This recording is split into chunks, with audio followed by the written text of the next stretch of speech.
6. On stage. Will led Jack and Danny through the door into the back of the Globe Theater. Then he led them to the dark stairway. As they headed upstairs, Jack heard laughter coming from the audience. His legs felt like jelly. "This way," said Will. He led Jack and Danny into the crowded, dimly lit room. Actors was rushing about everywhere. Each seems to be in his own. One was pulling on the cape. Another was tying a rope around his wrist. The third was whispering a word to himself. "I'll find your costume," said Will. As Will dug through the large basket of clothes, Jack and Danny looked around the costume room. It was furnished with fancy brooms, peepers and blue capes, gold and silver wigs, stacks of hats and masks. "Cold," whispered Annie. She touched a donkey mask and a lion mask. These would make good disguises, huh?" Jack was amazed she was acting so calm. Didn't she know they were about to stand in the front of 3,000 people? The thought made him break into a sweat. His stomach felt floppy. "Here," said Will. He handed them tunics, hats, and slippers. "Put these on. No time to dally. Your part's coming up soon." Jack and Danny slipped behind the curtain and changed into their costumes. As they put on their hats, Annie hid her pigtails. When they came out, Will handed them each a small scroll. "Here's all your roles," he said. "They have only your lines on them, no one else." Jack unrolled his scrolls. He had 2 long speeches to read. "Wait a second," he said. "I thought I just had a few lines. I didn't know I had a ton." "Don't worry," said Will. "Just remember, speak very clearly and with feelings. And above all, act natural." "Act natural?" thought Jack. "How do you act natural when you're about to have a heart attack?" Just then a short, Calvin man burst into the costume door. He had curly hairs and bright red cheeks. He was dressed all in green too. "For goodness sake, Will," he said in a frantic whisper. "What will he do?" "Don't worry. Look who I found. They both can read," said Will. He pushed Jack and Danny forward. "Jack and Andy, meet Puck, merry wanderer of the night. He'll take you to the stage. Good luck." Annie smiled. Jack groaned. "Come, boys," said Puck. "Follow me." Puck led Jack and Danny out of the costume room into the hallway. Then he guided them to a dark area at the back of the stage. Actors stood silently nearby, waiting to go on. One wore a beautiful white gown. Others wore tattered brown rags. Through an arch, Jack saw the roof of the stage. It was blue with stars and a moon. A huge crowd stood directly in front of the stage. More people watched from the galleries above. "Every single person in England is out there," Eugene thought with horror. How did I let Annie talk me into this?" "I'll take you on stage first," Puck whispered to Jack.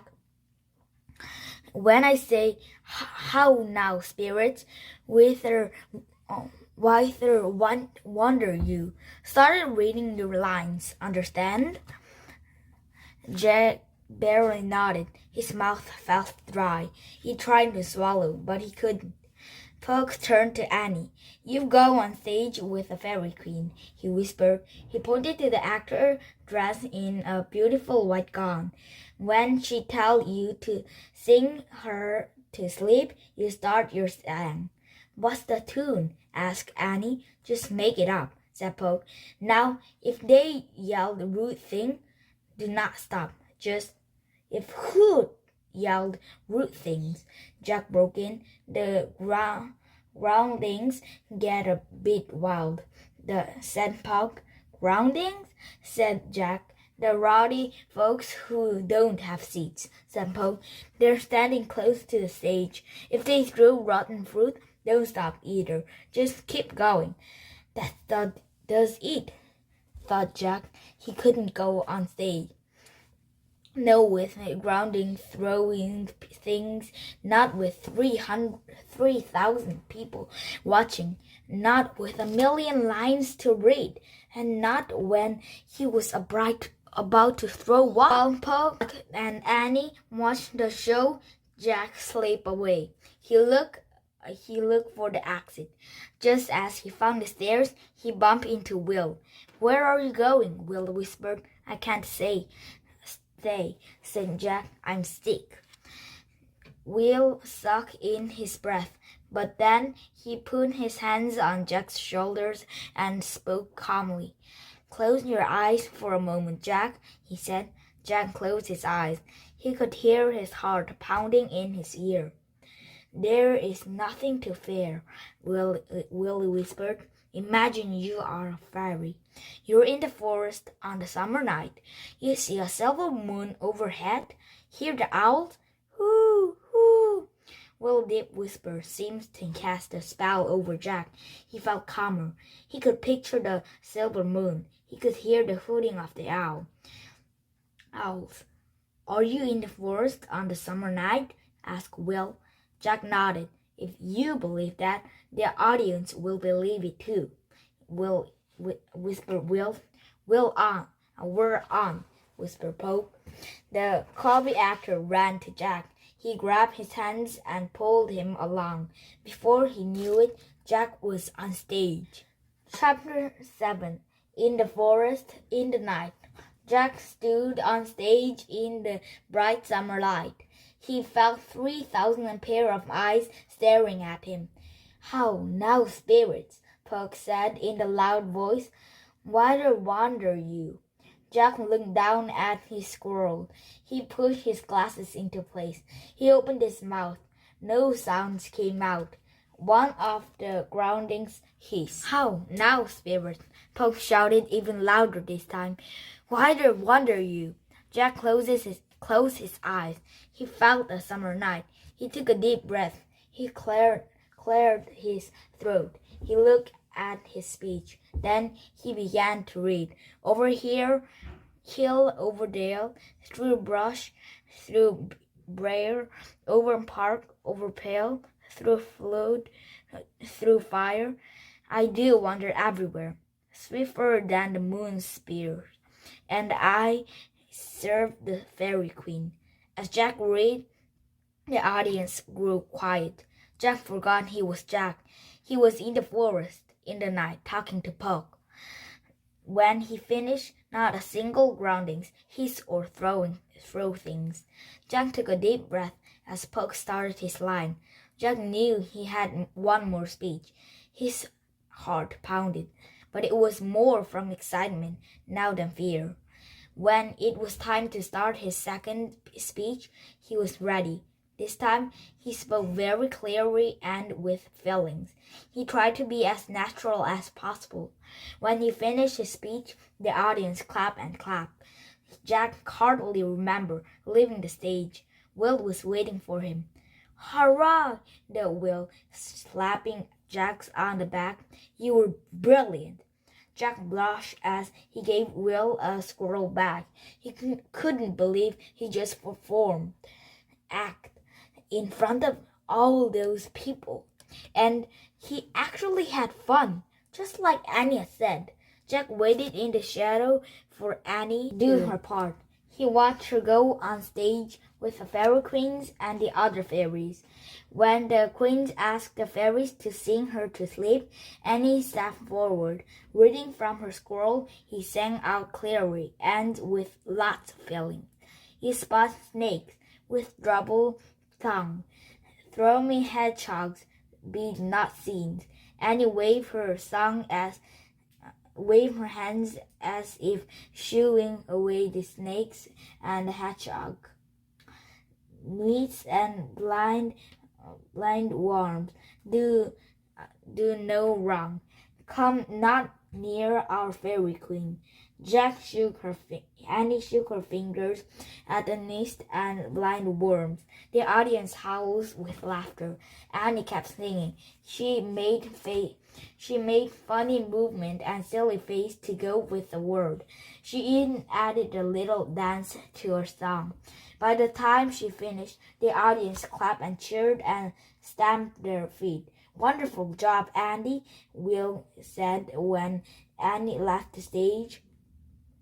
You were brilliant, Jack told her. Thanks, said Annie. She gave her scrolls back to Will.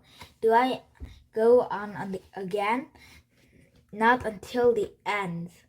When we all bow, said Will. Just then Jack heard the audience laughing again. He really wanted to see the play. So he found the shadowy spots at the back of the theater and watched from there. Jack couldn't understand everything people said, but he could understand the story. It was about people in love, but none were able to marry the people they loved. The funniest part was about the fairy king and fairy king and fairy queen.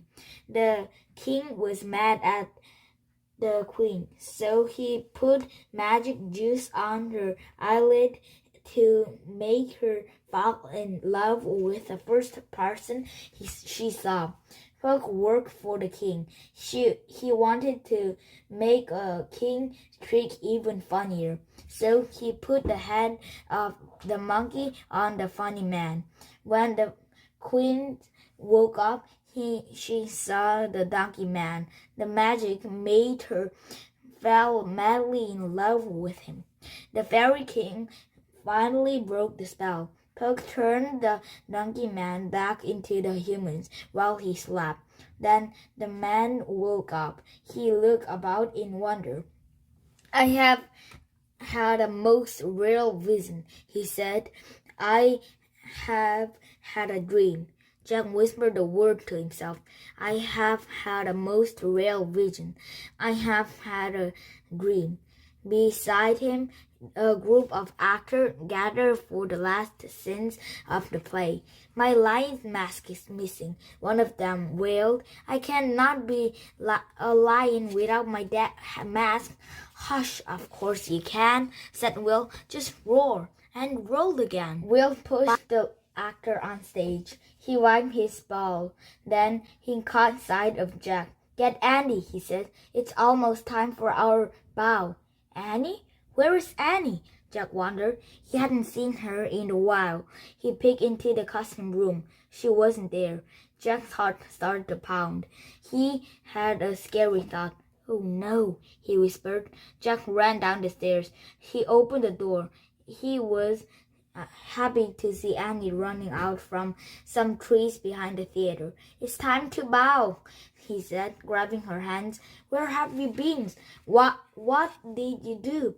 I'll show you later, said Annie. Jack and Annie charged upstairs together. They found Will and some of the actors waiting. Puff was finishing his last speech on stage. So good night unto you all. Give me your hands if we be friends. Andy, Jack, said Will. He grabbed Annie and Jack. Puck ended his speech. The audience gave big hands. They clapped and whistled and shouted. Jack and Danny ran on stage with Will and the other actor. While the crowd cheered, they all bowed once, twice, and once again. Chapter 8. The Most Important Person. Will stepped forward and held up his hands. Slowly, the crowd quieted down. Thank you all, he said, and thank you to the most important person in all the world. She had graced us with her presence today. Will made a speaking bow to the woman in the gallery above the stage. The woman wore a white dress with pearls. A veil covered her face. The woman stood up and slowly lifted the veil. She had pale, wrinkled skin and small dark eyes. She wore a red wig. The audience member let out a gasp. They all fell to their knees. "Long live Queen Isabel," said Will. "Long live Queen Isabel," the crowd shouted. "Long live Queen Isabel," shouted Jack and Danny. The queen smiled. Her teeth were all black. The audience didn't seem to mind. They cheered even louder.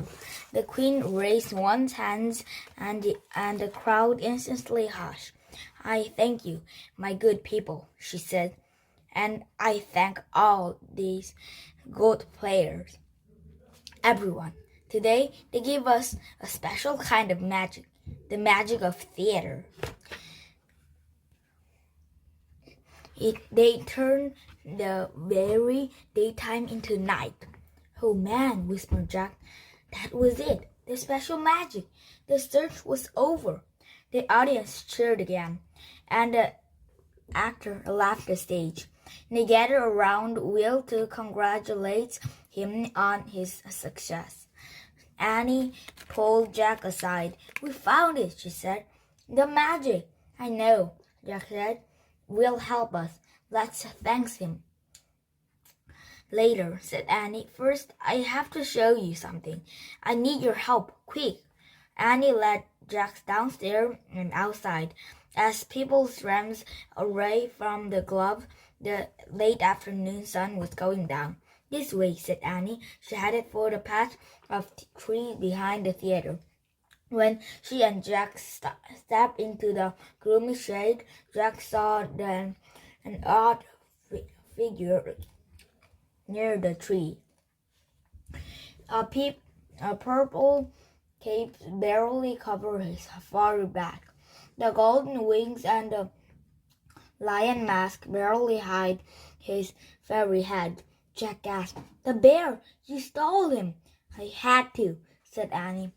I went to the car when no one was looking. I put the costume on him, so if we passed people on the way here, they think he was an actor." "But you can't just steal him," said Jack. "I wasn't stealing. I was saving," said Annie. "I'm not sure what to do with him now. What do you think?"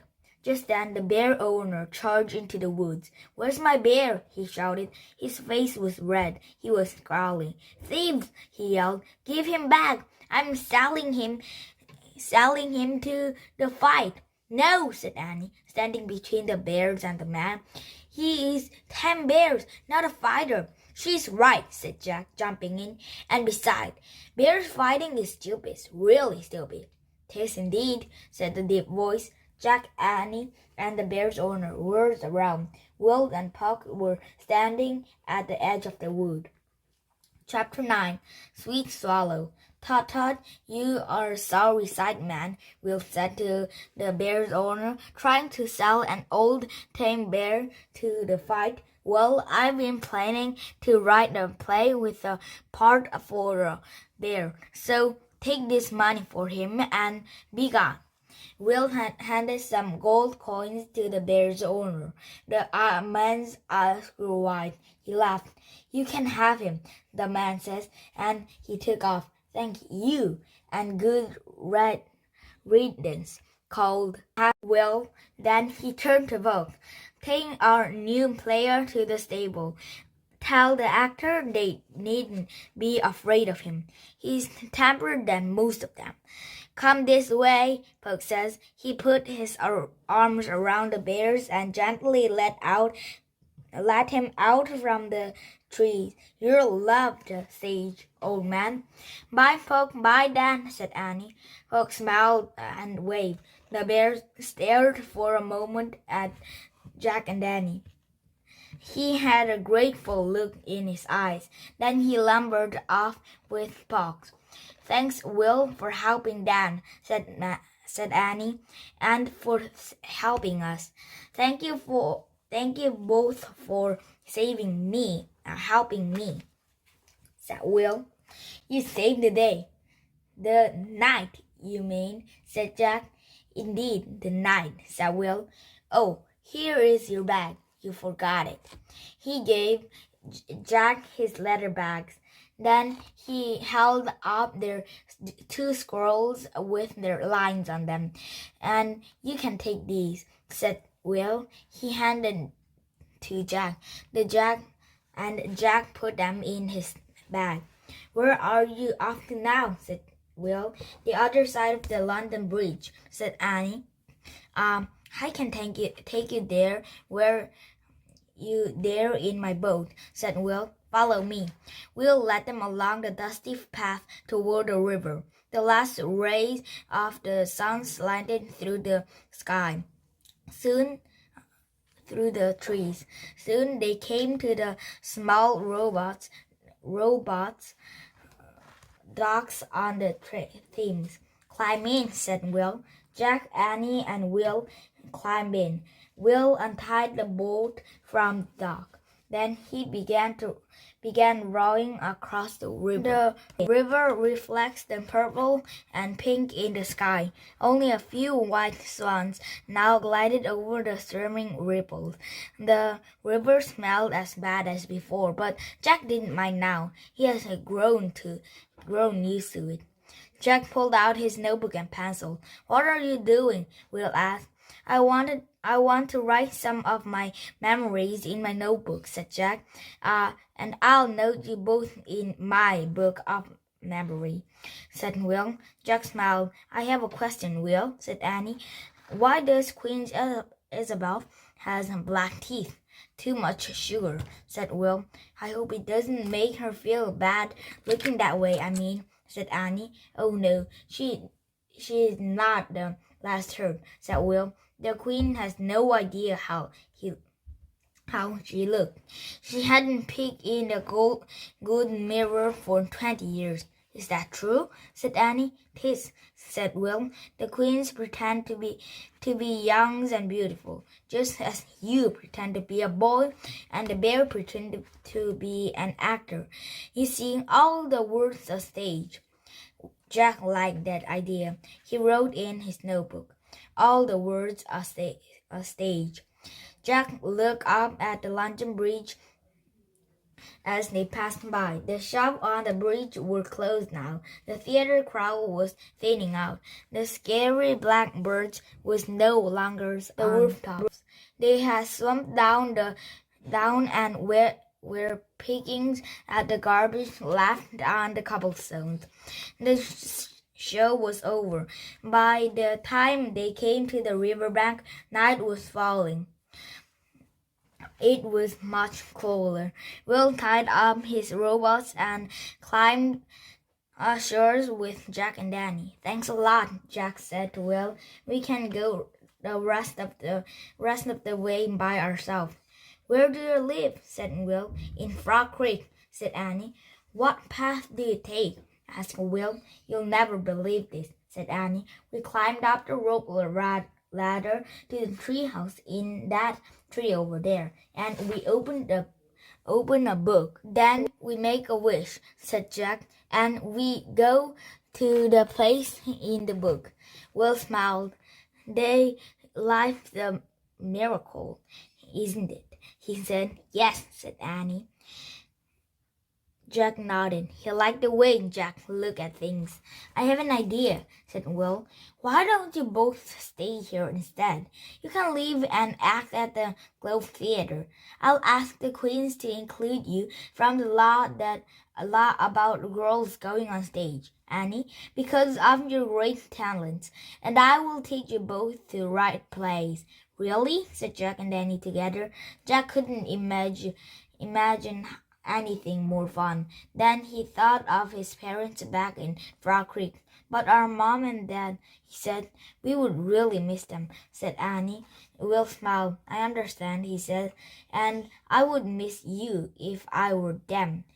He put his hands over his heart. So good night, good night. Parting is sweet, such sweet swallow. Yes, 'tis, said Annie, nodding. Farewell, said Will. He waved. Jack and Danny waved back. Then Will turned on his heels and headed back to his robot. Jack and Danny walked to the rope ladder and climbed up to the treehouse. When they got inside, they looked out the window. Will was rowing back across the Thames River. The single white swans glided across the ripple beside his boat. The silver moon was rising in the sky. At that moment, Jack did feel sweet. He wanted to stay in merry old England just a little longer. "Wait, Will," he shouted, but Annie picked up the Pennsylvania book. "I wish we could go home," he said. The wind started to blow. The treehouse started to spin. It spun faster and faster. Then everything was still. Absolutely still. Chapter 10. Our Will? Jack opened his eyes. They were wearing an old clothes again. A lightning bug blinked inside the growing darkness of the treehouse. Annie picked up Morgan's note. She repeated the rhyme. "To find the special magic, you must step into the light. And without wands, spells, or charms, turns daytime into night." "We found the special magic," said Annie. "Theater magic." "Yep," said Jack. He opened his backpack. He and Danny took out the 2 scrolls Will had given them. Then they unrolled them. Jack saw that Will had written something. He read aloud. "Thank you both for helping me. Your friends, William Shakespeare." "William Shakespeare?" said Annie. "I've heard that name before." "Me too," said Jack. He took out their research book. He looked up Shakespeare's in the index. He turned to the page and read aloud. "William Shakespeare lived from 1564 to 1616. He wrote 37 plays and many sonnets and the other poems. Many people think he was the greatest writer who ever lived." "The greatest?" said Annie. "Our Will?" "Oh, man," whispered Jack. He stared in amazement at William Shakespeare's autograph. "Hey, we can leave our scrolls with Morgan's note," said Annie. It's proof to her we found the special magic." They put their 2 scrolls next to the note on the floor. Then they climbed down the rope ladder. When they started walking through the woods, a breeze blew, shaking the tree's leaves. Shadows sniffed. Birds called from hidden place. Remember the enchanted woods?" Annie said in the hushed voice. "The fairy queens and the fairy queen?"